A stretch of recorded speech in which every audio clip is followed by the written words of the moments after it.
এরা কোন উম্মত? আল্লাহ বলে এরা আমার বন্ধু মুহাম্মদুর রাসূলুল্লাহর উম্মত, উম্মতে মুহাম্মদ, উম্মতে আহমদ। আল্লাহ পাক রব্বুল আলামিন কয় মুসা এরা আখেরি নবীর আখেরি উম্মত। মুসা নবী কয় মালিক উম্মতরা আমারে দিয়া দাও। আল্লাহ কয় না, তুমি আগে আইছো, আমার বন্ধু আরো পরে আইবো। ও মালিক আমি তো তোর পারে এসে কথা বলি, এরা কোন পাহাড়ে যায় কথা কইব? আল্লাহ বলে এরা পাহাড়ে আসা লাগবে না, এরা পর্বতেও আসতে হবে না, এরা যেখানে দাঁড়াবে নামাজে ওখানে আমার সাথে কথা শুরু হবে। ঘরে বৈশা নামাজ পড়বে, ঘরেই আমি কথা বলবো। মসজিদে গিয়ে নামাজ পড়বে, মসজিদে কথা বলবো।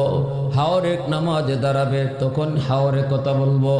জঙ্গলে নামাজে দাঁড়াবে, জঙ্গলেই কথা বলবো। তামাম দুনিয়াটা তাদের জন্য আমার সাথে কথা বলার জায়গা। সুবহানাল্লাহ।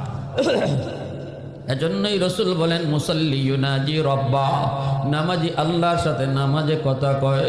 এইবার মুসা নবী কয় মালিক বুঝলাম নামাজি তোমার সাথে নামাজে কথা বলে, কিন্তু তুমি কেমনে কথা বলো? আল্লাহ পাক তখন বলেন আমার বন্ধুর উম্মত যখন কোরআন তেলাওয়াত করব তখন আমি তার সাথে কথা বলি। কোরআন তেলাওয়াতকারীর সাথে আল্লাহ নিজে কথা কয়, নামাজি নামাজে দাঁড়ায়া আল্লাহর সাথে কথা কয়, আর কোরআন তেলাওয়াতকারীর লগে আল্লাহ নিজে কথা কয়। আরো আস্তে কোন সুবহানাল্লাহ। আজকে মুসলমানের ঘরে কোরআন তেলাওয়াত বন্ধ। এক জমানায় মুসলমানের ঘরে ফজরের পর সুন্দর কোরআন তেলাওয়াতের সুমধুর আওয়াজ, এখন আর সে আওয়াজ শোনা যায় না। মা বোনেরাও কোরআন তেলাওয়াত ছেড়ে দিয়েছেন। সপ্তাহ চলে যায়, মাস চলে যায়, মুসলমানের ঘরে কোরআন তেলাওয়াত নাই। সবে কদর আইলে, রমজান আইলে কোরআনের সাথে আমাদের সাক্ষাৎ, অথচ আল্লাহর কালাম যেই ঘরে তেলাওয়াত হয় এই ঘরে রহমত নাজিল হয়। যেই ঘরে কোরআন তেলাওয়াত হয় এই ঘরে গজব আসে না। রহমত যেখানে থাকে সেখানে গজব ঢুকে না। এজন্য বলতেছি মুসা নবী একদিন বলতেছে মালিক আমার জান্নাতে বন্ধু কে হবে? দেখতে একটু মন চায়, নাম শুনতে মন চায়। আল্লাহ পাক তখন বলেন অমুক বাজারে যাও, যায় দেখবে একজন কসাই গরুর গোশত বিক্রি করে। ওই কসাই হলো জান্নাতে তোমার বন্ধু। মুসা নবী কয় মালিক আমি এত বড় পয়গম্বর, কসাই হবে জান্নাতে আমার বন্ধু, কোন আমলের উসিলা? আল্লাহ আমলটা একটু শুনতে মন চায়। আল্লাহ বলেন মুসা আমি আল্লাহ কইমু না, তুমি যা খুঁজা বাইর করো। কোন আমলের উসিলায় আমি আল্লাহ তারে এত মর্যাদা দিয়েছি, এত বড় মাকাম আমি তারে দিলাম, তুমি নিজে যাইয়া তালাশ করে বের করো। মুসা নবী ঠিকানা লইয়া, নাম ঠিকানা লইয়া বের হয়ে গেলেন। যায় দেখেন লোকটা বাজারে কসাই গোশত বিক্রি করে। সালাম দিয়া নাম জিজ্ঞেস করলেন, নামটা বলতেই তিনি পেয়ে গেলেন। মুসা আলাইহিস সালাম নিজের পরিচয় তিনি দিলেন না, কিছুই তারে বললেন না, শুধু এতটুকু বললেন ভাই আমি একজন মুসাফির, আমি তোমার বাড়িতে মেহমান হতে পারমনি। লোকটায় কয় হ ভাই আমি তো মেহমানদারির জন্য পাগল। কারণ মেহমানদারিতে কখনো কমে না, মেহমান আইসা কমায় না। নবীজি বলেন মান আরাদা আইয়াবসুতার রিজকা ফালইউকরিম দাইফা, তোমরা যদি রিজিকের ভিতরে প্রশস্ততা চাও তাহলে বেশি বেশি করে মেহমানদারি করাও। মেহমানদারি করাইলে রসুল বলে মেহমান আইসা তোমার রিজিক বাড়ায় দেয়া যায়, আর আমি আপনি দেখি কমায়, আমি আপনি দেখি কমায়। খাইয়া আমার ফ্রিজের মাংস কমাইছে, কিন্তু রসুল বলে মেহমান আইসা বাড়ায়া দেয়া গেছে। এবার বলুন দেখি আমারটা ঠিক না নবীর কথা ঠিক?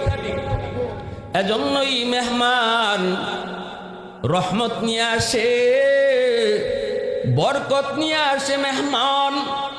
মেহমানের কদর করো। মূসা নবী বলে, ভাই আমি মেহমান হতে যাই। লোকটা কই ঠিক আছে চলেন। ওনাকে বাড়িতে নিয়ে আসলো, সন্ধ্যা হয়ে গেছে। মূসা নবী তার বাড়িতে ঢুকলেন, ঢুকে দেখেন লোকটা নিজের রুমে আগে ঢুকলো না, বিবি বাচ্চার রুমে আগে ঢুকলো না।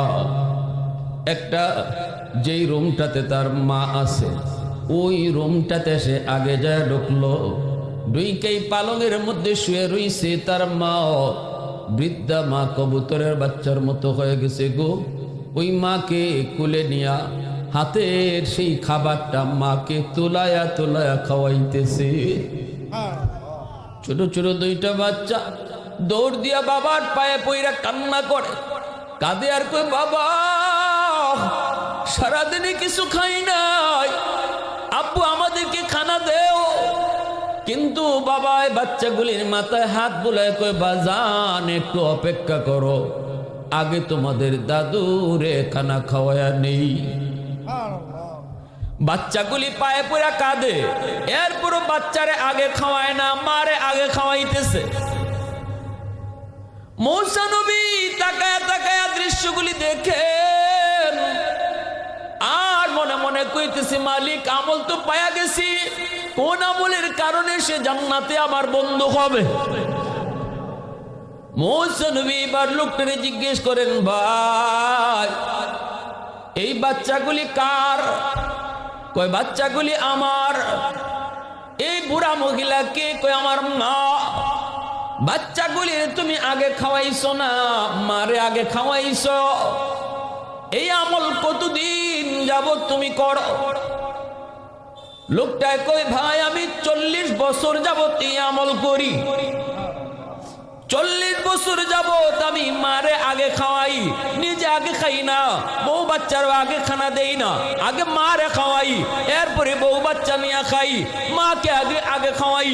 কারণ আল্লাহ পাক পবিত্র কুরআনুল কারীমের সূরাতুল বাকারায় আল্লাহ নিজে ঘোষণা দিয়েছেন, ওয়ায়াসআলুনাকা মাযা ইউনফিকুন কুল মা আনফাকতুম মিন খায়র ফালিল ওয়ালিদাইনি ওয়াল আকরাবিন। আল্লাহ বলতেছে, বন্ধু মানুষ তোমাকে জিজ্ঞেস করে টাকা পয়সা কোন জায়গায় আগে খরচ করব, কোন কোন জায়গায় খরচ করবে, সম্পদ কোন জায়গায় ব্যয় করবে। আল্লাহ বলে, বন্ধু জবাব তুমি দিও না, জবাব আমি আল্লাহ দিতেছি।